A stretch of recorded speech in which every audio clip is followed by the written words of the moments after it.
live on Dr. Fred tonight and live on TV7. Of course, my name is the Eagle himself, the Duke of Kakamega. Dr. Fred is my name, alongside DJ Ian on this beautiful evening, ladies and gentlemen. Of course, where the whole country is still having a conversation about a speech that has just been given a few hours ago by the President of the Republic of Kenya, Dr. William Samuel Ruto, His Excellency, about withdrawing the financial bill. And of course, ladies and gentlemen, at least for now, whatever is a breathing kiasi in and out, knowing that probably the cries of the people and of course the shouting and the everything and all the protests, of course, have been heard by the President of the Republic of Kenya. But of course, as Dr. Fred tonight, of course, we just want to first of all just say our condolences to all the fallen, to all the families that lost their loved ones, all those that were lost during the protests yesterday across the country, during the day and night, whichever time. We just want to say to all the families that are watching, our condolences to all of them, of course. And I think just for them, for the sake of them, we just celebrate. We just want to do a moment of silence, just in celebration of the lives that were lost yesterday.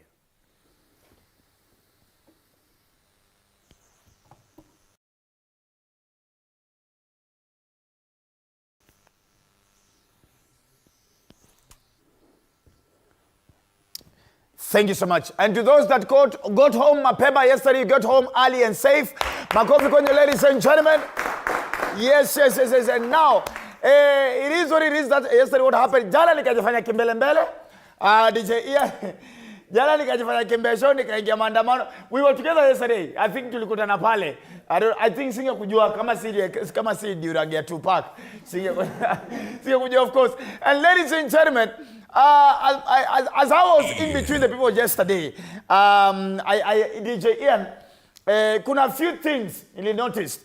And there are lessons that I learned yesterday during Mandamano. And first of all, number one is don't go to any Mandamano if you are married. Because why? You'll be confused. Unajua jana majenzi na millennials walikuwa wamechapa tights. Unajua kuna time karibu nilipata nilijificha nyuma ya moja. Unasema nyiko imefunika. Nikajipandisha huko. Album mzima ilikuwa imefunika. Mimi nilifikiria ni building. Kumbe ni binadamu. KICC. ICC. Takupeleka ICC we. So ladies and gentlemen, I learned first of all, don't go to Mandamano if you're married, because chances of you coming back married are very slim. Number two, ladies and gentlemen, Mandamano is the best place to go and cry if you're going through a heartbreak. If kama umeluzi chali yako, umeluzi dem yako, not even lose in terms of dying. Kama relationship yako imebreak, na unatafuta pale pa kulia, tafadhali enda kwa maandamano.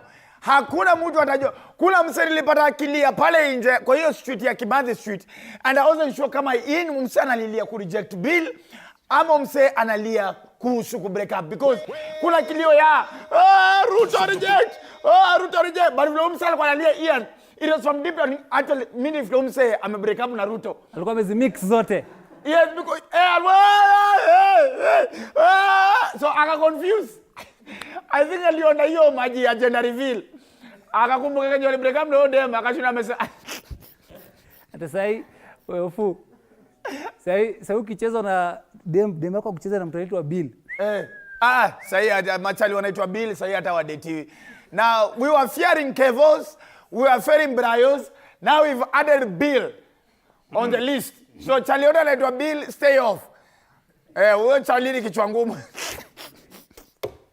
Ladies and gentlemen, a lot of exciting things happened yesterday. And of course, we're checking on the trending stories of the day. The first trending story is Kenya has been trending across the whole world. From Nigeria to South Africa to Egypt to Uganda, Tanzania to the US, Europe, wherever, each and every single corner of the world. Kenya actually appeared on the Washington Post. That is the most respected newspaper across the globe. Ukiapia pale front page, ujue wewe you are now famous and popular. So, first of all, Kenya has made it. Yes, Kenya has made it.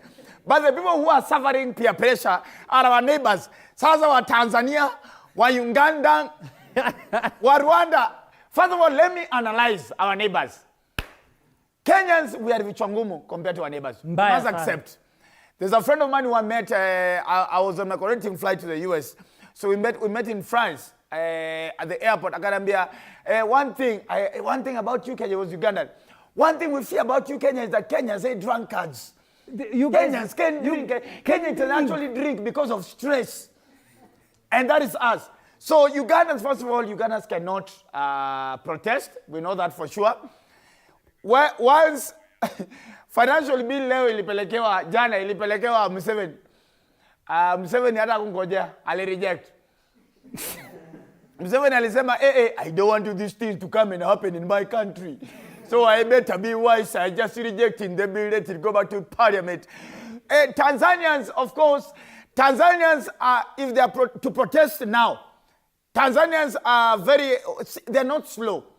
Tanzanians take their time. So basically they'll end up protesting financial bill ambayo ililetwa wakati wa Nyerere. Before we financial bill. So Tanzanians, we know why. And if Tanzanians do not protest in the street, they protest and complain through songs. So at Kenya, to be careful. The next hit songs that will come from Harmonize, that will come from Diamond, they'll come from Nandi, ni Nandi ama ni Nadia? Nandi may not actually be love songs. So let's be careful. Zile amapiano za kutokea, si juu ni love songs, ni because they'll be protesting towards Suluhu. But Tanzania, lazima protest through a song. So DJs, mkuwa mnasikiza very keenly. But I've done my investigations, and I've actually seen this is how Kenyans protest versus how Ugandans would have actually protested. Play for me that video.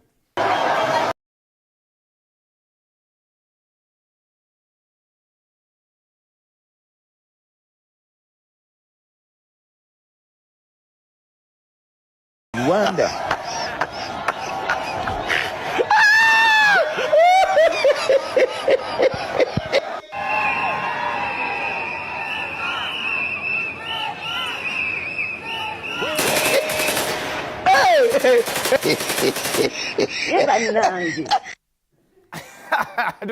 Let's appreciate. I really wanted to know who that content creator is.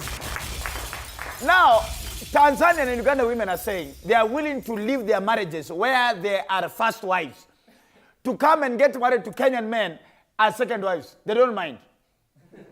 Afadhali niwe na mume ambaye yuko courageous kuliko mume ambaye ni kuniimbia mara videovi, wacha nikuwa na Mkenya ambaye anajua atanipigania vita vyangu. So Ugandan ladies are willing to come to Kenya and become second and third wives to us Kenyan men. So on top of it all, not only are Kenyan men courageous, but remember a few months ago, the world voted the Kenyan men as the most handsome. Meaning Kenyan men, thank you. Tumevunja mpaka studios are ready for the 7, but it is allowed. Pigia makofi. Yes. So officially, Kenyan men, we are the prize. Thank you so much. Haya, ladies and gentlemen, before tuingie looting, wacha tuingie now. The convention has been about Gen Zs. Gen Zs wamezaliwa aje, wanabehave aje, walizaliwa na wapi, shida yao ni nini. Na Gen Zs hawakuzaliwa kama sisi. Alright? Sisi kama millennials, kilio yetu ilikuwa everywhere when we were born. We were just born anyhowly, everywhere, nowhere. Gen Zs kwanza wakati wamezaliwa, their cry has an ambition. Their cry has a passion. Their cry has a target. But before that, hii video Gen Zs walizaliwa. Ebu nichezee hiyo video.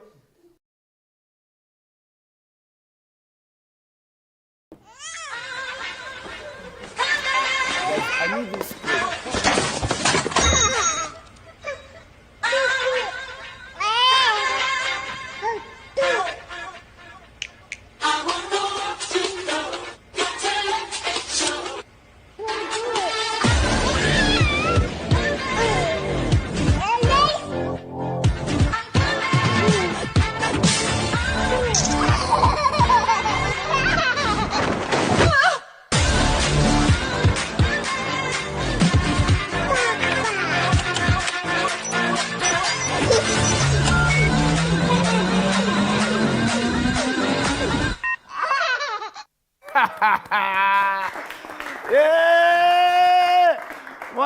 Mwana vila watu wanazaliwa Jay-Z hapo, that was somewhere in Pumwani Hospital. Jay-Z wanazaliwa na data na wifi. In fact, Jay-Z unaweza mtuma ajizae. I don't know how that is supposed to make sense, but by now Gen Z. Now, if we think Gen Z are the worst, there's a generation called Alpha, Generation Alpha. So, the millennials, alafu Gen Z, alafu Gen Alpha. Gen Alpha sasa ni watoto wengi. Hawa sasa ndio worst. Hawa watu wera sijui utaishi nao aje. Mimi thank God, by the time Generation Alpha wanakuwa watu wakubwa, chances are I'll be very old. Hata nitakuwa high. I'll be somewhere in heaven sitting next to Delilah. Nimekuwa very specific, Delilah. Sitaki kando ya mtu kando ya Delilah. So now, utatoka nje DJ. Now, we have done an audit. We've done an audit. As a doctor of tonight, we've done our investigation. And we've come up with a list of things that were actually stolen out of the parliament yesterday. So, tuliita jichopevu letu la Dr. Fred tonight. Tukaenda tukaangalia ni vitu vipi ambavyo viliibiwa. Na kwanza there's a complaint. Ule mse upika parliament. Complaint nasema kwamba jana chumvi haikutosha. Trust Kenyans to say that. Chumvi haikutosha. Number 2 anasema kwamba mchele haikuiva. Na nyama zilikuwa kiasi. Na kuna vipande vya kuku ambavyo havikukua. Na hivi vipande vya kuku ningependa kutetea members of parliament Waluya, lakini I can't. So Sifuna, ngoja kwanza unapeleka mbio. Unapeleka mbio. So first of all, ladies and gentlemen, tuanze mwanzo. So pause from there, niweke split screen. So ladies and gentlemen, huyu ni Kevo na Brayo. It can't be anybody else. So Kevo na Brayo jana walijisoa. Hey, mimi inchi sijui tafari. Inchi uyuzwe. Kila mtu apatiwe pesa yake ahamie Uganda. Hawa kwanza ni watu wa Man U. Ni watu wa watu wa Man U walishinda kushinda kikombe, wakashinda chakula. So watu wa Man U So we want the government, first of all, we want the government of Kenya when you're doing investigations. Please toa watu wa Arsenal, toa watu wa Man City. Clearly, as you're seeing on the screen, this is a Manchester United and a Chelsea affair. Sababu mse wa blue ni wa nani? Hata ule wengine ile ni navy blue. Ile ni sky blue. Ule si Man City, si ndio? Uni Gor Mahia. Guy, so Manchester was involved kuingia parliament. Chelsea was involved. Gor Mahia ndio ule uko nyuma. Ule msanii wa Gor Mahia ule ni Otis fulani kutoka Katokera Kibich.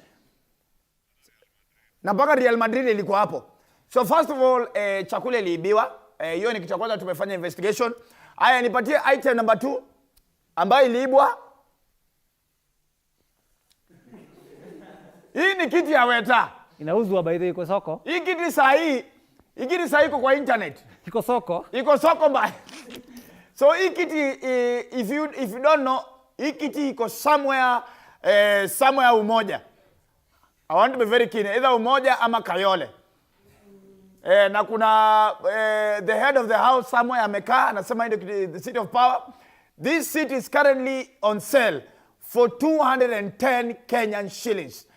So whoever man anataka kiti cha power, whoever wants a seat of power, kiti kikoko. So this seat was actually stolen as well.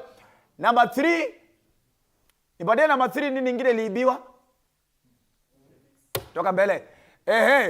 So, lakini seriously guys. Lakini wa Kenya tuna aibu. So hii kitu imekuwa mahali kwa hao Kibera ama ni Kangemi? Hiki inaweza kuwa iko wapi? Mbona Karioba? Sample. No, I don't know why my audience is suggesting, but this could actually be somewhere. Somewhere in Kariobangi. Hii mess inaweza kuwa, this mess is actually the symbol of authority in the parliament, ladies and gentlemen. And once this thing is taken from the parliament like this, it's actually supposed to signify that the power has shifted from the parliament to the people. But now, unconfirmed reports that are reaching me is that actually the Speaker of the National Assembly, Honorable Moses Weta is saying kwamba hamjui kwamba hiyo mess ilikuwa fake. These are unconfirmed reports that this mess was fake. The original imefichwa. Because the original imefichwa. Iko somewhere in Bungoma. Uongo bana, uongo bana. Uongo. Hiyo ni uongo. Uongo bana. Sijui we. Weta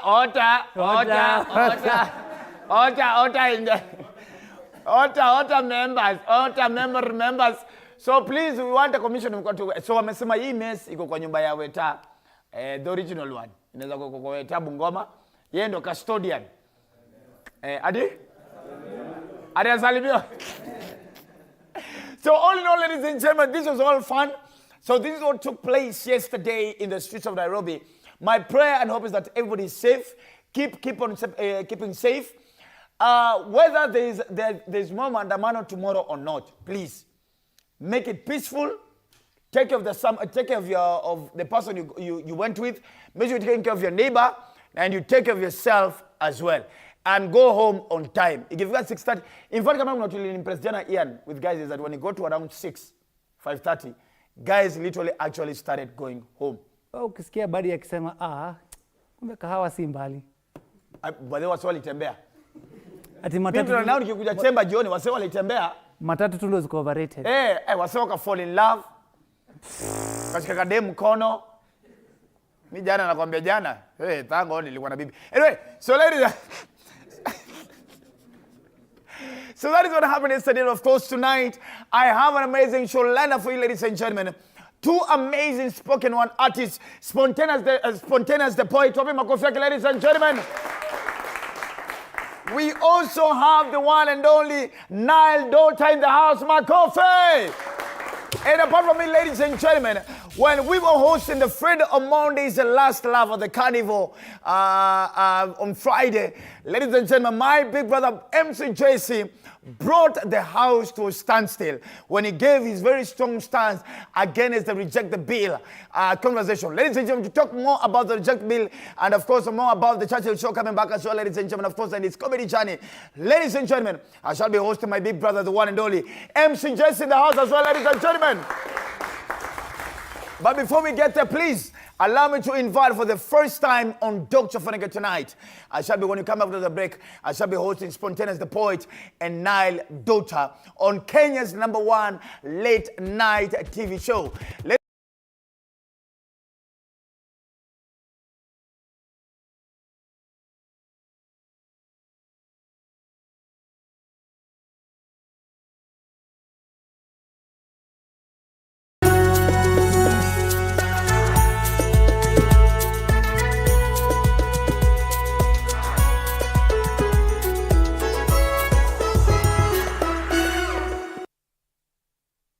Kila kiongozi ana hadithi yake ya kipekee. Wazazi wangu walikuwa bit strict kwa sababu mamangu mwenyewe, mimi kutoka kuzaliwa sijailala nje. The white small one, huyo ana sniff gunpowder na risasi na bomb.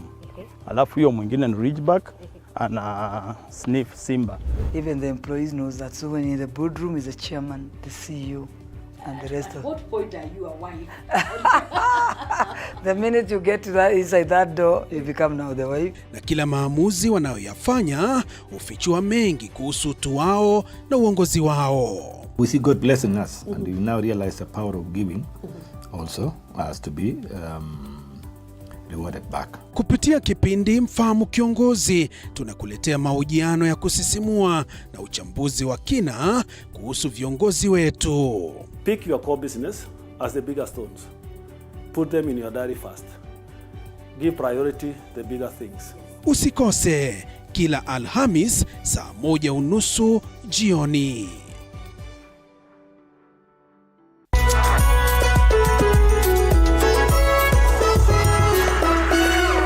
In a world where challenges are as common as opportunities, there are those who dare to defy the odds. They are the entrepreneurs. Entrepreneurship isn't just about starting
Dawta!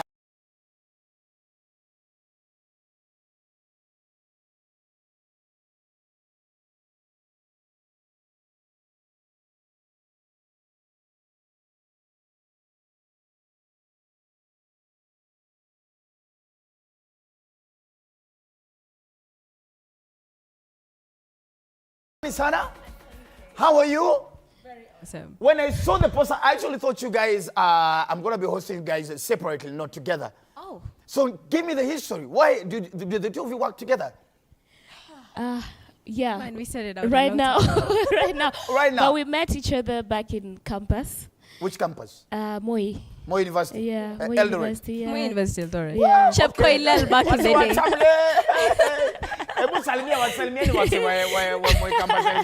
Which year was that? Class of? Juicy too. So, I was like in 20. Where?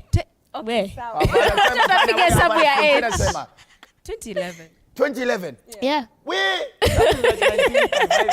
Oh my goodness. So you guys started working together from university? Yeah. Kwanza mlisomea nini yenye msaidia mdai kupractice? I did actuarial science. What? Yeah. Are you okay? Oh my God. I did applied statistics. What's wrong with the two of you? Can you just Superman courses? Wait, kuna mascom, imagine, kuna HR. You know. Kuna tourism. Kuna tourism. Wewe ungefanya tourism, wewe ungefanya HR. Ningefanya HR. Eh, like how guys, wewe kwanza ukae kuvuta mtu kazi. Like guys. Ataenda ombe kwanza. Ataenda ombe alafu aseme Mungu nisaidie venye nitafanya. Are you serious? That is so true. So now you guys did that in the uni, then you cleared uni. Yeah. Are you guys practicing what you did before we get to what you guys do actually artistically? Yes. Yeah, I did. I did practice for some time. Eh. I was underwriting in insurance for some time. Okay. And then art took over. Na ukaacha insurance. Yeah. Inafika mahali una realize, man, it's just beautiful to get into your passion. But I did take part in engaging in statistical stuff as a statistician for a minute at Millard Brown, and then the one consistent thing in my life has always been art as a spoken word artist. Yeah. So where did this come from? What was the inspiration? First of all, let's start with you, Nile. I never knew I was an artist actually until I think it just bumped into me, and it became very prominent, or it became very, very prominent in my life when I was in campus. Actually, when I met her, because in campus there was a group that was organized. It was called Coffee. It was a clubhouse where guys would come and just sing, do poetry, do something, and then from there is where we met.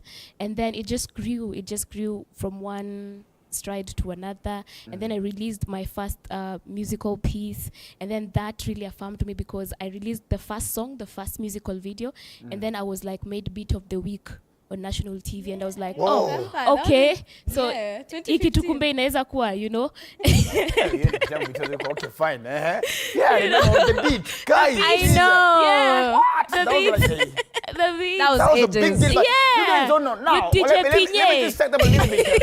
Now, back in the days, and maybe you guys were young, I don't know.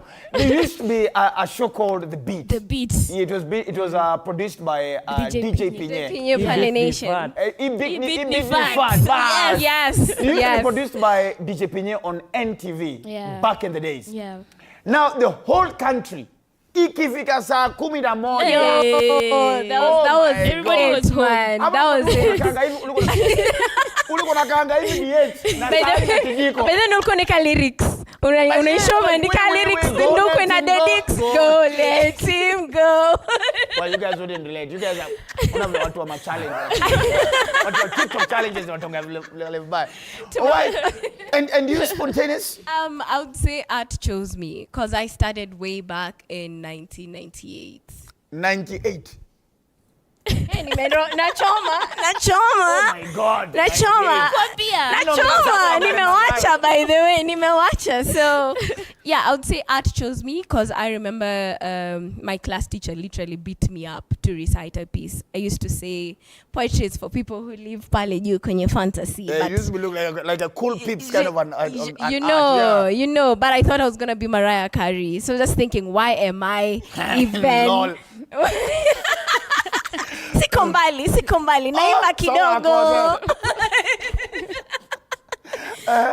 Yeah, so that happened, but then when I got into campus is when I realized that spoken word was something I could actually explore. But I think basically what has kept me going is through and through, every time I had like tension or I had stress, I would get a chance to write. And that was the only time I felt like my light was shining and people also got to relate with what I was doing. Beautiful, beautiful. Yeah. So where do you perform now?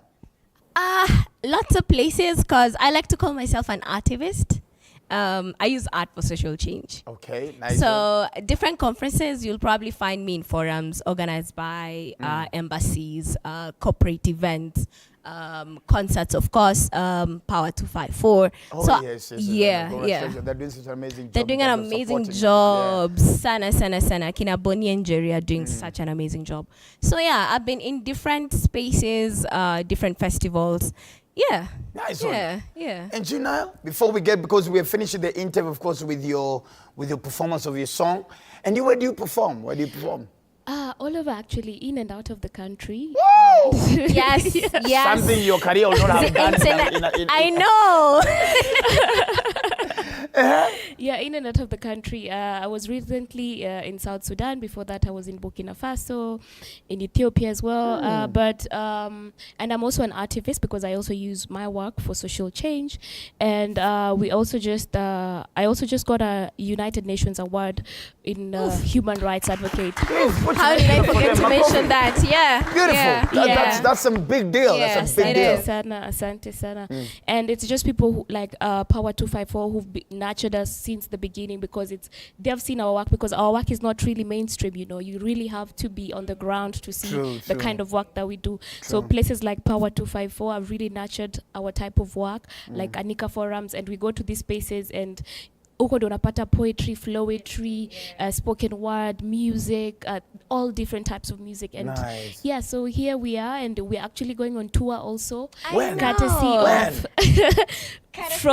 Courtesy of the French government and Hiva Fund and His Stage and the Alliance Française. So we are doing a 3-month tour in 3 Kenyan cities. Nakuru. And so we're starting this weekend in Nakuru, and then end of July in Mombasa and Swahili Port. Yeah. You guys are literally hitting the road running. How is, as we finish up, how is the reception in terms of what you guys do artistically? Do you feel like Kenyans are now, because I know there was a stage growth. There was music. Then now, as a stand-up comedians came in, and of course at some point we struggled in the beginning, then later now stand-up comedy was now accepted. Yeah. Then now we moved into comedy. We moved into poetry, specifically spoken word. Yeah. Because I don't mean because me I'm from the ghetto. I'm from okay, not really. I almost said I'm from the streets. I'm not from the streets. And wherever I want to check on you don't belong to the streets. By the way, but I cannot miss to say this joke because it's a reality. Literally yesterday, everybody belonged to the streets. Yes. Senior, yes. Yes. They did an amazing Kila mtu alikuwa street jana. Kila mtu mademu wote machali wote walikuwa belong to the streets. So yeah, we belong to the streets. Yeah. So and now I used to think spoken word, especially I used to think it's so deep near my Barbie, because I would see my boys, my Yoyonaka, LL Cool J, Tupac. I would just see kuna Colombo na zile toa zile za Masandak. As we sili kwa reggae mtu wangu. By the way, she's a reggae artist. Reggae? Yes. Oh, Jesus. She's a whole new reggae artist. Oh my God. I am a spoken word artist. Yeah, I don't like Kenyan reggae to the world. And unajua mimi natoka wapi? Wapi? Hapa Shauri moyo. Hapana, shauri kwa mababi kwenda. Shauri moyo. Sisi tukigrow kama kuna places zilikuwa za mababi. Mpaka wa leo. Doni, shut up. Doni na make sense, lakini shauri. Doni ni kwa mababi, shauri jumli kwa mmepakana almost mpakana na buru. Hapana. Hapa Kamkunji. Hakuna. Saba. Hapa majengo. Nyinyi huko wase wa ghetto tunajijua. Wase wa ghetto ni wase wa Kongo. Wacha niseme Oyole basi. Wacha niseme Oyole pia basi. Okay, Oyole, yes. But Oyole. Mimi nimetoka Oyole, so. Oyole will tupiga si wase wa Kibich because Oyole ilikuwa unajua Oyole. Hebu zimeni kamera pote. Lakini ukikompare Shauri na Kibich, enyewe Shauri kidogo, juu sisi tulikuwa na show at least. Unatoka nje ya show by the way. Haweni mbali na hii show. Wazi tumila wasema Kibich. Sisi tulikuwa na show at least hiyo time. So ukikompare lakini mali pesa inatembea bado hadi leo ni Kibich. Ni Kibera. Kibera lakini pesa inatembea. Ebu before now you perform. So where Nakuru and Mombasa, where are guys getting you? Because I need you to give the dates and the Venezuela guys will know where they come and watch you and appreciate you at. Okay, so in Nakuru, we're going to be doing it at Nakuru Players Theatre. Nakuru Players Theatre? Yeah, which is happening this Saturday. And then on Sunday, we get to do a prison visit because the concept of Project Black Woman. Nice. Yeah, oh, yes. Thank you. Because the idea of Project Black Woman is to be able to do concerts and offer donations like pads, panties, tissues to women prisons. So in Nakuru, we're doing GK Women Prison, which is now on Sunday. So we do the concert on Saturdays and then Sundays. Sunday you go in. Then we go in. And then we're doing Coast, which is in July. July the 24th. The 27th, sorry. The 27th, we're doing it at Swahili Port, and then we get to go to Shimolatewa prisons on Sunday. And then now we finish with Dala, Kisumu. So you had to. You had to rub it up in our faces. I just had to. In a nice way, though. Don't apologize. Then that makes you pretending Luo. Don't apologize. Unajua ushago normally tumetoka. And appreciating our roots and culture muhimu sana. Wait, relax. Imagine relax. It's okay. Imagine. Just cool down. So we're doing it in Kisumu. Toka tunaifanya kule Dunga Hill Camp. We'll be doing it on August 24th, which is also a Saturday. And then on Sunday, of course, we get to go to the prisons again. Beautiful. Yeah. Last thing is please give the social media handles on that screen. Then from there, Nile Dawta finishes with her piece. Then I will release the two of you all the way to Shimolatewa. All right? So actually, the project is called Project Black Woman, inspired by a musical piece I did. It's called Black Woman, celebrating all the black sisters, all the black daughters in all shapes, sizes. Yeah, in all shapes. Yeah, and so that is what has been funded by the French government. And so they're giving us free showcases, free spaces to do the work. But then in return, what we're asking is for guys to just donate a panty, a pad, a soap, a tissue paper peke yake. As we're performing for free, tulipe a pad, a panty, a tissue, a pad na tissue, pad, sabuni, you know, sabuni, pad, panty. Yeah. Sema hiyo. Please namuleta yenye inaweza valika. Yes, please. Msidonate hizo makamba na nini hapo. And so kidogo hapo kwa hiyo najua mtapata very less donation because watu siku hizi hawana. Alright, tumalize. Let's finish the piece. Yes. If you follow me or follow Spontaneous, my name is Nile, like the river, N-I-L-D, alafu Dawta in Patois, D-A-W. Representing for all the reggae lovers and the reggae dadas on all social media platforms. Beautiful. Yes, I Give us a piece. Tukimalizia. Give us a piece. Niko na mafua leo lakini Black Woman nasema hivi. Black woman, you're so fine, just like wine, shaded from the Nile, cherry red, full of glow, gushing through the globes, flashing as you sows. Everybody know, all in all, want that dose. Impressed by your mother, number one, given birth to many through your loins, still I come. Nations far and wide, heaven is your womb, creator of the universe. Hey, Marco, ladies and gentlemen. Wait. Asana Nile Dawta. Let's appreciate the ladies. Let's appreciate what people. Thank you so much.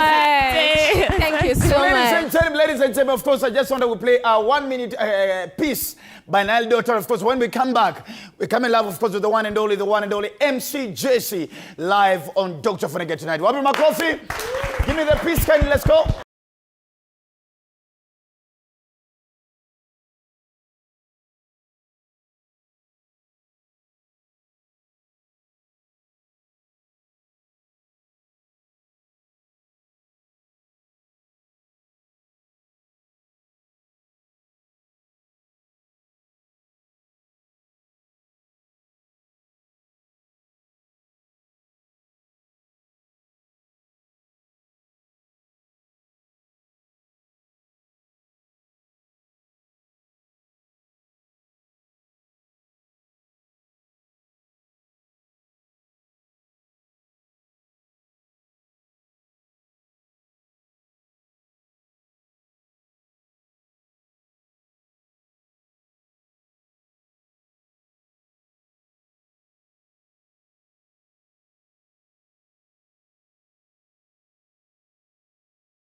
Gentlemen, without wasting too much time, please put your hands together as I invite for the second time on Dr. Ofweneke tonight, the one and only my big brother, a man that I love, appreciate, and celebrate. My goodness, ladies and gentlemen, the only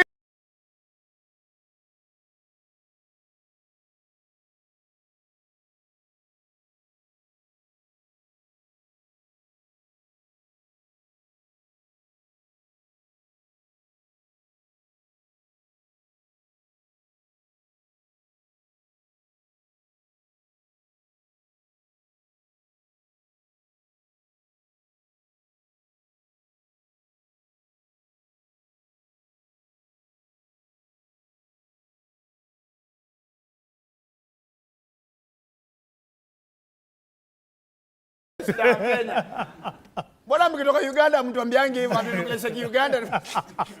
How was Australia first of all before we go? How was Australia? Australia was amazing. That you didn't go you went without me. How do you feel? How do you feel? No, kupewa visa. Wewe wapi? Ndia watu kweli. Hapana, Australia hakurejesha visa. Wewe relax. No. How was it? How was Australia? It was super, I'm telling you. Kuna Wakenya wengi sana huko. Australia was amazing. We went to Perth, we went to Melbourne, we went to Brisbane, we went to Adelaide, then tukamalizia Sydney. The more namejua Sydney, the more we've in apart. Every city unaongea. City tulikuwa hapa tulitravel Mirema, tukaenda Great Wall Gardens. So tulikuwa huko, ulisalimiwa sana na watu wa huko. Wananijua? Especially Perth. Mimi naambia, mbona Perth? Perth kuna watu wa maana sana pia. Najua kuna ex wangu fulani ukuanga huko tulikuwa naye. Basi ndiye alinituma.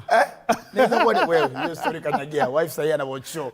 But thank you so much. Of course, you went there and I could see from the photos, you MC Tricky and you guys had an amazing time there. Yes. What is that one thing that stood out for you in Australia that ilifanya ukafeel naweza kosa kurudi home? Lazima ningerudi. Lazima ningerudi, lakini pia ulikuwa unaangalia economy vile kidogo imefinya watu huku. Wow. Unaona usirudi, lakini unaona tu acha urudi. Ni nini ulibuy kutoka huko, the most expensive thing that ulibuy?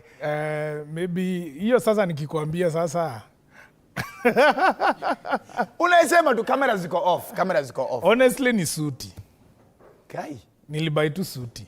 Moja ama mbili? Moja tu. Ya green. Ningebuy mbili ningekuja home. No, ni ya green. Hiyo. Hiyo unangoja chama gani ishinde Novai? Hakuna chama inashinda sahi. Maybe ya Gen Z. Ya Gen Z tu. Aya. No, but mnagoja na nguvu. So let me ask. When you went, do you think as a comedy industry and as comedians, and of course as a senior gentleman, of course, in the comedy industry, do you think we are now ready as an industry to export? Bro, let me tell you, first of all. Yes, sir. Uko Australia. Nilikuwa South Africa juzi, umesahau hiyo. Nilikuja vile tulipoteza moja wetu. My God. But then ni matanga Freedom Money ilikurudisha. Yeah, ni matanga ilikurudisha. Ungekuwa SM mpaka saa hii. So combining both experiences? Sasa mimi nakwambia kitu moja yenye unafaa ujue Ofweneke.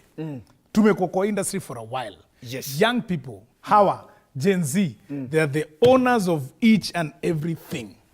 Even our industry of comedy, they are the owners. Kwa sababu wakati nilienda hata Australia, most of the guys that came to watch the show, ni hawa say. Wazee hawakuwa wengi. Bro, dunia ilisha change. Kama umebaki kwa wazee shauri yako. Dunia ilienda. Unaona hii show yako, if these guys are not following, you're doomed. Okay. This is the Churchill show inarudi. Inarudi on NTV in the next few weeks. I told Churchill, we have to have the young people take over.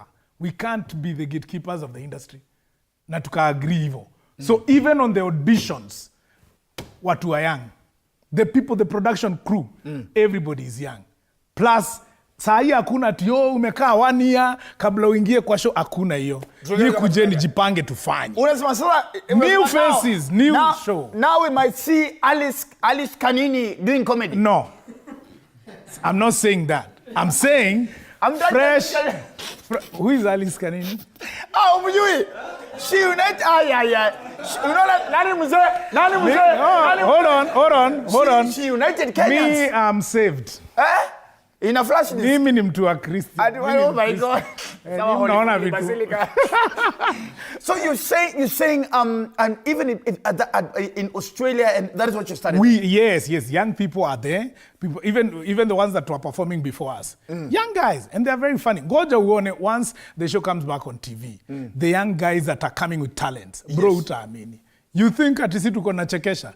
Wait and see. I've met guys. Ndio show irudi, guys have been calling us, wanatu text NTV, ndio watuita watuambie, come back guys on TV. Because the messages that were there, everything, ni watu wanasema, let the show come back. Hakuja kwa kukifanya stand-up comedy in Kenya. Yes. I think guys should to content creation, digital content creation, yes. Which is okay, kwa sababu they are there. And we have guys who are doing content creation, wale wako kwa mtandao, but some of them are stand-up comedians. Ngoja platform tuitengeneze juu itakuwa kali in the next few weeks. And then they come there. You will see these guys. Now, before we get there. Yes. What you guys don't know is that I call the rest nimewapatia heshima yao juu they are our fathers in the comedy industry. Undo mchale nifundisha comedy from day one. So this is a friendship that goes for almost more than 20 years actually. This is more than 20 years. Umeniita tu mzee. Imagine, when ni mzee. And siku za kwanza alikuwa ananilipa na kunifundisha. But now we thank God. Look at where we are now. Imagine. Look at God has been Look faithful. at you, bro. Thank you, sir. Hosting one of the top shows. Usishout. Until yangu ikuje. Yani nini sasa si ukubali tu. Yangu ikuje yake itakuwa. Lakini ni poa ukicheza humble hivyo because KRA wanasikiza wasione pia waanze kunikujia. Just a mini Gen Z. I am oh my God, I am mini Gen Z lol. So during Kubali we ni millennial kama. Mini millennial. Yours is kata. But we are seeing how we will work hand in that. Because hata maandamano. Maandamano ilikuwa Gen Z na nani? Na millennial. Sisi tulikuwa pamoja. Yes. Huyu nilikutana naye jana. Aligongwa na katia gas. Ule ndiye akona kiti ya Wetangula. Ndio huyo alichukua. Hautakujiwa, hakuna mtu atakujiwa. Alizungumza na mwenyekiti. So let me ask. Yes. On Friday during Fredo Monday's memorial show at the church at the carnival. Yes. And of course we were there and I was among the hosts and everything. And when you got hold of the microphone, I think the two things that trended most was Ababu Namomba's being chanted away. Booed away actually, yes. by Kenyans, especially the ones at the audience. And it went viral even before the show ended. Then you came and took the trend to the next level. And you literally went ham on Ababu Namwamba and even told him to take back his 10,000, which was a contribution to Fredo Monday's funeral kitty. What were you angry about? I wasn't angry. Was it MC Jessy doing comedy or were you literally... Let me explain to you this one. You guys, muliona? Mulicheki, eh? So it was on all social media platforms. Yes, it was. And then, and for me, I just thought it's time to put our ducks in a row. We need to tell the truth that is happening there. Watu wajue ni aje. Watu wasione kama watu wengine kama sisi, wenye tulikuwa tunakaa, and I put it in quote, ni kama kuna kitu tunafanya ati kwa serikali na hakuna. Okay. Hakuna. Mimi hakuna kitu nilikuwa nafanya. But when ulikuwa kwanza kucelebrate? Yes, I was. Kwanza mimi nilisimama kiti. Yes. Si kupata. I didn't lose. I postponed my victory. I postponed my victory. So kutoka hapo, of course mimi nilikuwa kutoka UDA hiyo time. Okay? Yes. Na mwenye tulikuwa close na yeye saa hiyo ilikuwa gani? Mwenye alikuwa ametulead kwa UDA ambaye ni President Ruto. That time. Na wakati alishinda, before I go there, when I was vying for Member of Parliament South Imenti, that time, when I was vying to be an MP, my agenda was for the creative economy. Okay. I know hata nikikuja hapa afterwards, nilikuambia the same thing. Hii industry yetu tulikuwa tunataka tuiorganize ikuwe poa sana, nikaona mtu mwenye anaweza tusikiza. So that's why mimi nilikuwa ile side ya Ruto. Nikaona hapa hivi huyu jamaa anatusikiza tukiwa campaign, nikimwambia mambo ya creative anasikiza. Alafu after ile time tukifanya hizo campaign akaniambia hii maneno yenu ya creative unashinda ukiimba hapa tutafanya. So that's why I was excited ile time aliingia. Nikajua sasa hapa hizi stories zote tunashindanga tukiimba creative economy, hakuna mtu anatujali, tuko huko tunaonangwa kama noisemakers. Tumebuild an industry ya create talents upon talents upon talents, alafu they are all depending on one platform that time. Alafu sasa nikaona huyu jamaa anakaneza tuokolea. That's why I was excited. And I can't be ashamed that simuliniona kwa video nikisema nasikia raha. Wewe ulisema najua. Juu nilikuwa najua sijaingia bunge. Between wewe na Rachel Ruto, you celebrated more than Rachel Ruto. Maybe. I don't know. Sasa unaona sasa mimi sikuingia bunge kuachieve ile dream yangu ya create a proper legal framework ya creative economy. Okay. My legal framework ya creative economy ni kivai was that we needed to have a whole ministry. Sasa huyu jamaa tumeongea naye for creative industry. Huyu jamaa tumeongea naye huku kando akaniambia sasa wewe wacha. Hii maneno nitakupanga. Nikamsikiza. Tumetenga. Nitakutengea maneno yako. Sasa si mimi hata mimi nikasikiza. Nikajua hii kitu itakuwa. Na ni ukweli kidogo akiappoint ministers and all that. Nikasikia ameiweka creative economy as a department kwa ministry ya Ababu na Mwamba. It's sports, creative economy and youth. Na nikakumbuka the same dream. That's why I was excited. Nikajua jamaa tulishaongeanga hii maneno atafaa hata kama si kushinda kuingia bunge nipeleke bill ya creative economy bill. Imepitia shortcut. Si wasanii bro. Wanaumia. Ona Fred Omondi sasa amekufa. Amekufa na nini? Alafu si tukichanga pesa online. Watu wanatoa pesa ngapi? Nyinyi mliona. How much? 500, 1000. Watu walitukanwa. King Kaka anatoa 500. Calligraph hata ni vile aliogopa kutoa. I'm sure angetoa so. Na tunaona akona do. Munaonanga magari, si ndio? Watu wako na magari. Bro, kuna watu wengine zinaitwa aje? This Kayads ziko Kiambu Road. Wanakuja na kuapproach kina Moto Hub, kina Cairo anakuambia ni aje tupromotie hapa. Endesha. So wengine hata hawana hizo magari. Alafu huyo msee anaendesha, nyinyi mnafikiria akona do. Ikifika time ya msanii ni mgonjwa. Kuna msanii amekuwa mgonjwa mjaona akichangiwa. Kila mtu alikuwa anachangiwa hapo. Wakati msee amekufa sasa tunangangana na Bill Fred Omondi. That's the truth. Tuko pale waziri amekuja atoa ile anatoa. Lakini the thing is the truth is tunangangana. Hawa wasanii wanangangana. So we needed to create hiyo creative economy yote. Ndio tukuwe na structure ya kugrow. That's why I had personally proposed kwa hiyo ministry ya Ababu. Tukuwe na kwa sababu kuna youth, sports and creative economy. Okay. Youth iko na PS. Sports iko na PS. Creative haina. Hii iko na secretary of youth, secretary of sports. Hakuna secretary of creative. Kuna directorate. Ya director of sports, director of youth. Hakuna hapa kwa creative. Kuna youth council. Sports Council, hakuna creative economic council yenye nilikuwa naimba nitaenda kwa si Butita au walikuwa nasema ni Butita. Kuna hizo ni panganga ni vipindi. Halafu kuna youth fund, sports fund, hakuna creative fund. Wewe umesikia bundles. So the ministry is there, has 3 departments but one is empty. Halafu si tutashinda kubebwa na Babu na Mwamba. Tukapige vipindi. Tupige picha, tuwapostie mdhani kuna kitu inaendelea. So you wanted me to be happy about that. Alafu, hawa wasanii, sa ile hizi kina MCSK and the rest, wanawatumia 500, 200. Tuna expect wakichanga kwenye wanachanga, wachange 1 million.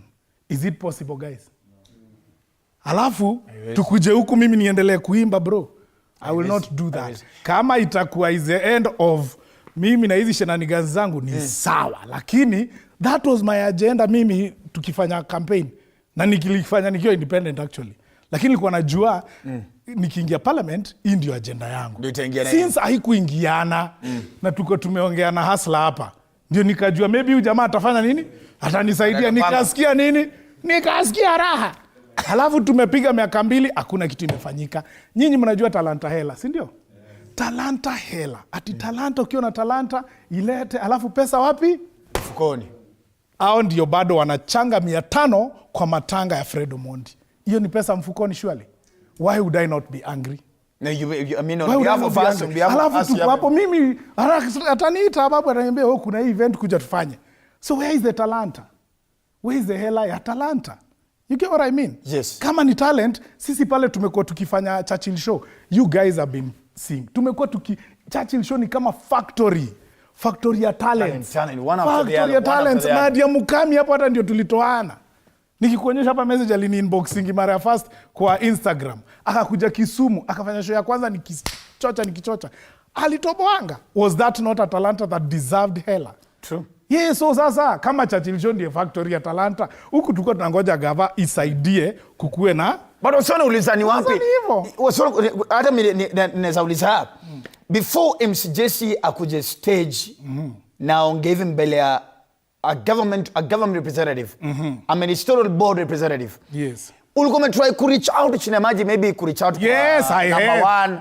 No. Ila hey, akina Itumbi. Mimi sitakudanganya, I tried reaching out kwa waziri. For so long, I got tired. So you had tried reaching out to yes, I did. Ababu na Mwamba. Yes, and I got tired. Niko na sasa hii mazee Mr. Shinda kuzungukanga hapa. Then we decided with a couple of other entertainers and the industry players, we just create an association. So we created the Creative Economy Association of Kenya. It is now there. Sasa ndio members wanaingia. Wewe mwenyewe hata nimekuja hapa ndio ni make sure utakuwa pale kwa forefront on it. And I'll be very much ready to serve. No, you will. So the Creative Economy Association of Kenya. Ama ni the Creative Association of Kenya. How now we push our agenda. Ndio hata kama gava iwezi fanya kitu on this one, we are able to do it on our own. Kwa sababu hapa tuna produce talent, we are able to guide talent ina grow, inakuja. We are the ones. Creative economy ni sisi, ni mimi na wewe. Sio waziri na Mwamba, sio Ruto. Creative economy ni mimi and you. We must help ule jamaa mwingine. Kama sio hiyo factory yetu ya talent, wewe ungeijua MC Jessy kama Churchill mia kunipea nafasi. So that's a factory. Ungeijua Eric Omondi. Ungeijua Fred Omondi. Ungeijua Tom Daktari. Ungeijua MC Tricky. Hawa watu wote mliwajulia wapi? Pale kwa hiyo factory. Yes, and then the other side ukienda kwa music, there is a whole structure ya music. They need that order hata tukae pamoja as a team. Na saa hii angalia, the world, young people are uniting to let their issues be known. Wakuje kwa table. Now, they are no longer on the menu. They are hata wao ndio mwenye table. They are the chefs. They are the owners of the table. Why don't you listen to these people? You get? Wow. So that is why I'm saying the Creative Association of Kenya is the one ni yao. Nani watu wa young wengi hata ngoja si utaona, si utakuja the first meeting when it's being launched. You see the young people full of the talents. Kina wote wako hapo. To do what? They have decided we are going to take our creative economy sisi wenyewe. Tujifanyie sisi wenyewe. Wapi makofi. Now, so that is why me, I wasn't angry at Ababu na Mwamba. I was pissed at waziri wetu wa creative economy si umuona wakati wa matanga. Wakati Njambi alikufa, Fire Mama, si alikuwa? Wakati tulikuwa tuna mobilize pesa za Njambi aende nini surgery. Amefanya surgery 21. Jo hiyo stories za endometriosis. Where was he? Besides that, alikuwa mpaka anaandikia President barua. It is the work of even our minister mwenye ni wa creative, akuja achukua hata hayo mambo ya Njambi, asaidie ifikie mdosi haraka. Unaelewa? Kama Njambi had an idea of how endometriosis itakuja kuisha. She was a champion. She had a plan for it. She has a plan and a champion for campaign. That. Because until something inakuaffect wewe, hawezi kuunajua kiatu usichokivaa hujui mali kinakufinya. Njambi the late knew mambo ya endometriosis. Sai wako wengi sana wanajitokeza. Senje the comedian. Angalia sai Natalie Githinji the other. These are creatives, my brother. Njambi's vision need to have been fulfilled through what? The creative sector. Because that one should run you mad, Dr. Because is the fact that Senje tried actually applying for visa to the US. Imagine. To get treatment. Alinyimwa visa yet. Masaidi chick. Na maklande wa politicians. Wana fly na politicians. So mimi sikasirike. Senje is a comedian. Is part of the creative. Senje anakosa visa ya kwenda US kutritiwa endometriosis na tuko na waziri. What is the problem of opening your gate? Open your door to the creative. Wacha akuje muze shida ni gani. Halafu wewe msaidie. Mimi nishawaipata, mimi nikiitwa easy place naendaga Ofweneke. I swear to God, God is my witness. People invite me. Other creatives in Australia, other creatives in South Africa, other creatives in the US, when they invite me, akunanga any government intervention in my visa process. Nikupigana wenyewe. I can say that. Wananiita, mimi nangangana wanaenda, tunachukuanga picha zangu za MC Jessy. Tunaweka portfolio. Hiyo ndio inatetea mtu. Hiyo ndio inanitetea. Picha, portfolio. Huyu ni comedian, famous. Nini. I remember I visa. Napewa juu na kanaweza rudi. The first time it's actually very true. I'll agree with him because the first time I had my first event in the US, Atlanta. If it was not for the fact that wali Google, your Dr. Funakafu waka. Oh, you're funny guy. Oh, you're on TV. Yeah. Pa. But I knew if I was to go on my own. Awezi. Mimi nikifika hizo boda za kina Australia, naulizangwa, what are you coming to do in Australia? Naambia, I'm a comedian. The top in the country. So mimi wafungulia Instagram. Lakini pia unachanganyikiwa top ni wangapi because sisi wote sema top. Yes, usiwahi waambia. Usiwahi waambia. Number one comedian. So we ni number 1, mimi ni number 1 lakini wazungu hawajui. Kwa boda sinaambia I'm the top.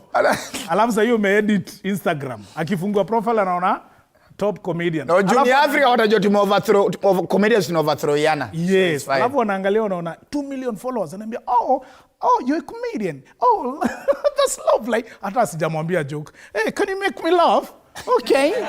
"All right. Okay, welcome to Australia." Naingia. Whereas hatufai kuwa tunangangana vitu kama hizo, si ndio? True. If for sure Dr. Ofweneke, our creative economy department works, tungekuwa hata tunasaidiwa. Sasa ile msanii, the other day tulikuwa na kina wasanii wengine London. Tumepanga show London. Wasanii wamekuja, nimeona kuna opportunity hapo wamekuja. In fact, wengine walikosa kufika because of visa. Do you know hata posters za UK? Utauliza the organizers who all of them are my friends, kina Touch and the rest. When you organize a show, unaongeanga na msanii mnakubaliana. Lakini show saa nyingine inakosa kuhappen. Sisi hata show mob sana za majuu na vile zina do. Wase ulipa up to 10,000 tiko moja. Hiyo ni regular. Lakini watu ukosa hizo opportunity kwa sababu ya visa. Na we ni msanii, tunajua very well utaenda urudi, juu ni superstar hapa. Wanakosa visa. Hata wale organizer wanashindwa kupublicize show. Hizo ndizo vitu nimerudi nazo. Australia, you think everybody can get an Australian visa? No, bro, ni ngapi zimekansoliwa show zetu juu hatuna visa? Ndio na MC Jessy amefika Australia, visa ya kwanza maybe ilikataliwa, ya pili akapewa. Mimi nilinangwa ingine ya US hapa the other day nikiwa nimeitiwa show na Kenya National Chamber of Commerce ya US. Nikakosa tu. Ni msee sasa alikuja kuambia huyu jamani ni popular ni nini, wanauliza, "But is he gonna come back really?"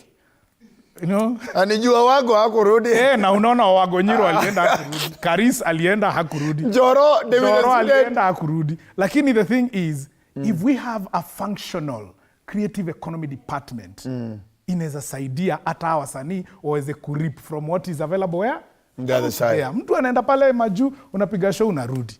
Ndio ukihandwa huku ati celebu pia unapandanga mat ikue pia wewe umepata do yako. That for me is what I call talanta inaleta hela.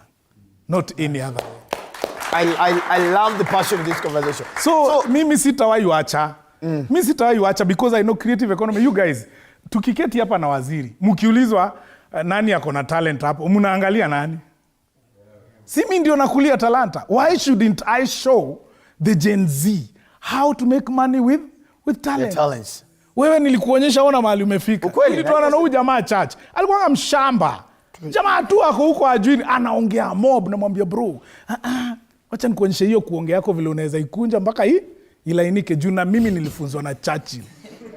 Alikuwa anapiga joke mazizi natokea kama tusi. Naambia relax. Anaongea, anaudhi mpaka mapasta, anaudhi elders. Unajua ukikasirisha elders unafukuzwa.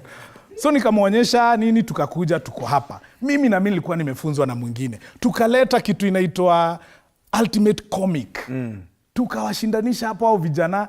Sami Kioko akatokea, Tom Daktari akatokea, Odiero akatokea, Nasra akatokea. Lakini kitu tunakuanga nayo pale chachisho saa ingine ni wametokea, tunashindwa, oh my god, there are many, what do we do? So kwa nini mimi nisifikirie vile tunaweza fanya nao hapo next? Sijui mliniwatch mkiwa shule. Na tuko So I know the way, Dr. Ofweneke. I know the way. I know how we can fix the creative economy. I know how we can make these things ikue atuna wasanii, musicians wanaomba do. Imagine mpaka saa hii hakuna msanii. Very few wenye wameanda. Kama mimi kitu inanisaidia ni biashara. Mimi na doing my business sana. Na wewe unajua. That one I know. Yes, there is the talent aspect, but all my businesses were established by the monies I got from talent. So I want to show the rest that way. So with or without the government, we are going to achieve it. I love the passion in this. Creative of Kenya, Creative Association of Kenya. Tutajipanga, bro angalia, wewe unaendanga corporates ngapi? Mob sana, mimi naendanga ngapi? Mingi. Mpaka tunachokanga hata ku MC. Sasa tunatafutanga ma MC wa noma wako wapi? Jessy, Obina, hakuna ma MC wale, kuna kina George Ndirango, I saw them there, wametoka Rwanda. Wonderful, I feel good kwa sababu hata ni ku MC mnoma aje, siwezi maliza. Huwezi fanya zote. Hata kwa Zoom zote huwezi. Si hata tunapandishanga bei ndio washindwe kutu afford, wana afford tu. Si mnaonanga tukihost event. Imagine mimi nilikuwa nafanya campaign nikitwa mheshimiwa Meru lakini naitwa events Nairobi. Nikajua hii industry, it really needs me. And I had to do something. So are you going to vie? Are you going to vie again in 2027? Yes, I will. If God willeth. It is the will of God. Akinifikisha hiyo time aniambie Jessy vie, I will. For now, my assignment, and I will tell you, is the creative economy. With or without what? The government. We sit with our wenye makampuni, kina Manufacturers Association of Kenya, our wengine, kina Vimalshana, our wengine. So wanatuitanga my event. Yes. Why can't we do what other people are doing in association? Law Society of Kenya, uliona what they did during this maandamano. It is a society. Wame come through for wananchi. Why can't we form an association? Have a body whereby we have an association, a body, mali tunaweza okolea our Gen Z wenye wanataka kujua mali wanaenda na creative. Wako ndio online. But do you know tukiwaonyesha how to do it, it will take them a shorter journey. It will be shorter. Msiwahi sema tuliwaachilia. Yes. So now ni wewe kuja uprove talent yako. Let Kenyans see you, let the Kenyans buy you. Na now uanze kuenjoy hii maisha mnaona ni kama tunawawekea social media. It is good. Hata hiyo kupewa gari na Motor Hub ama whoever uko na pewa gari unaweza afford pia. Anaweza kupea gari uende shange si uko sawa. Alafu umwambie hii mimi nataka miezi 3, mimi brand yangu ni miezi 3 buda. Si atakupea gari miezi 3, akupea V8. Lakini ujue mali utatoa mafuta. So ungangane usonge nayo. Alafu by the time unamaliza Prestige Motors wamekuona, hao wengine wakwambia bro wachana huyo kuja tukupe sasa miezi 6. Juu mtu akikupoach unapandisha bei na unaongeza time. Unaambia wewe unaniita huyu amenipe si miezi 3 unamdanganya miezi 6. Alafu unamwambia wewe unless unipei gari for 1 year. Si atakupatia. 1 year unakaa nayo unamrudishia, unatafuta client mwingine. So unashindanga tu na magari na si zako. Mimi saa hii whether I drive or not, I don't care. What I care about is wasanii wa hii Kenya waomoke hata nao. Any other person akona talent ainuke. But thank you so much for coming on the show. I think kwani nimekuwa politician? Kwani nimekuwa politician? Imagine unajisikia swali muuliza 3 pekee. I think it was only 3 questions, isn't it? No, but of course this is a conversation that we need to start having. Mlikuwa mnataka tucheke ama niwaambie ukweli? Ukweli pia. Na I'm sure gava imesikiza. I'm sure if the CS has not listened, I'm sure there's somebody close that has listened to what we have to say. Yes. And I think the most kitu enye pay me, I think nimejam about it as we finish up, because I see news is already coming in.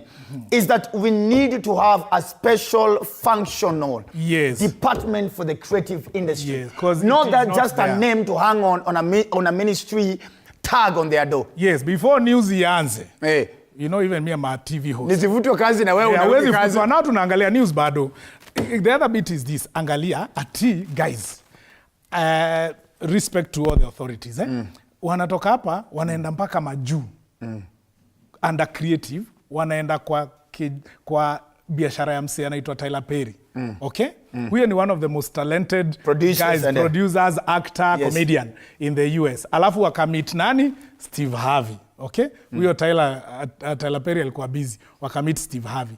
Awesome, sawa, walienda. Is good. Like imagine tumeenda kutafuta msee akuja tusaidie kama country. Na tuko hapa na sisi tuko. Si ndio tunasema tunaweza wasaidia. So ni kama pia wasee wetu walienda wakamit Dr. Ofweneke huko na Jessy. Unaona? Alafu waseme tusaidie Kenya. It is possible for us to fix this country sisi wenyewe. Na association yetu. MC Jessy, thank you so much tonight for watching the show. Thank you to Spontaneous the Poet. Thank you so much to Nile Dawta on the show. DJ Ian, Dr. Ofweneke, of course, MC Jessy. Looking forward, please check on the social media platforms when the Jessy show will be coming back. Asanteni sana, have a good night. 2 weeks God bless you. In 2 weeks time, Mungu abariki sana. Please, to all the ladies.